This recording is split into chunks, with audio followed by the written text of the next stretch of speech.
আবারও শাকিব খানের সোলজার সিনেমায় আইটেম গানের জন্য যুক্ত হয়েছেন দুষ্ট কোকিল এবং উড়াদুরা খ্যাত নায়িকা মিমি চক্রবর্তী। আজ অব্দি শাকিব খানের যে কয়েকটি সিনেমায় মিমি চক্রবর্তী ডান্স করেছেন, সেই ডান্সগুলো ইউটিউবে বাংলা ফিল্ম ইতিহাসের সর্বাধিক ভিউ হিসেবে কাউন্ট করা হয়েছে।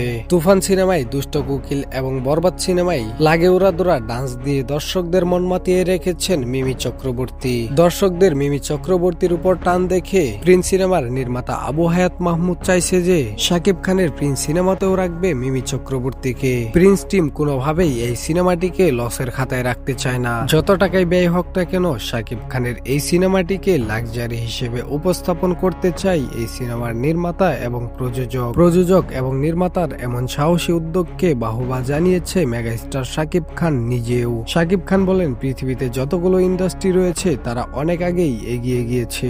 আমাদের বাংলা ইন্ডাস্ট্রি এতদিন ইনভেস্ট করতে পারেনি, তার জন্য ইন্ডাস্ট্রিও আগায়নি। তবে সম্প্রতি সময়ে প্রযোজকরা নিচ্ছে বড় বড় উদ্যোগ। এভাবে চলতে থাকলে খুব বেশি একটা সময় লাগবে না, আমাদের বাংলা ইন্ডাস্ট্রিও পুরো বিশ্বে রাজত্ব করবে।